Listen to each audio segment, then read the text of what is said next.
Hi boys, today we're going to look at internal sources of funds. It's not a very long PowerPoint. Next lesson we'll look at the external sources of finance. That's going to be quite a longer one because there's a lot more that we need to discuss within that syllabus dot point.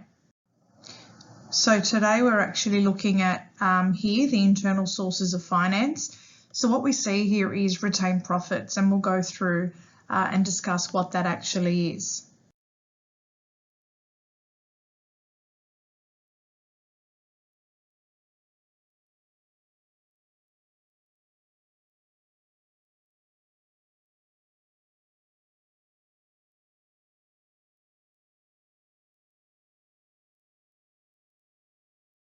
Now in this part of the syllabus, so we're starting the influences on financial management. We looked at the role of management or financial management last two lessons.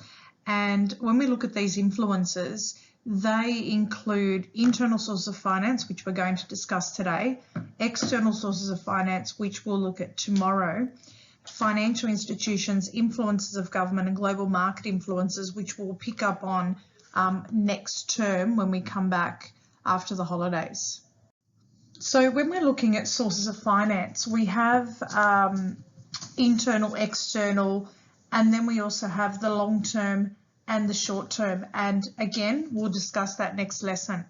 A business obviously needs some form of monetary funds to establish itself and grow.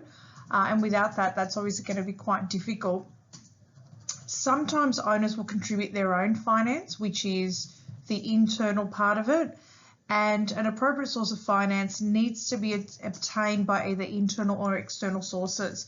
I guess the appropriateness will determine how much you can afford to borrow, whether the bank will actually give you funds, and how much it's going to cost for you to pay that back.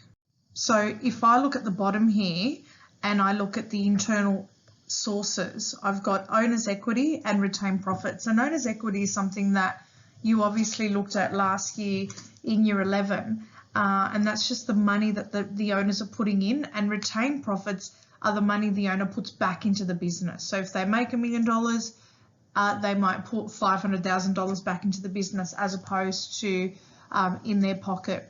At the top here, these are the things that we're going to go through when we start looking at our external sources of finance.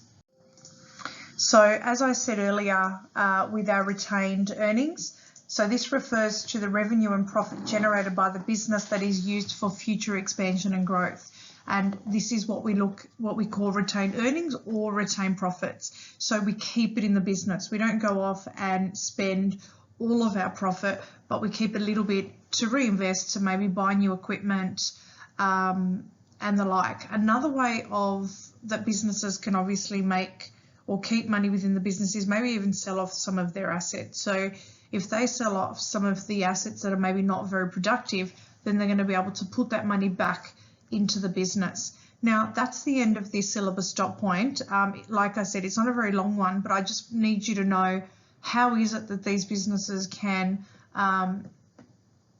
provide, I guess, revenue for their business themselves.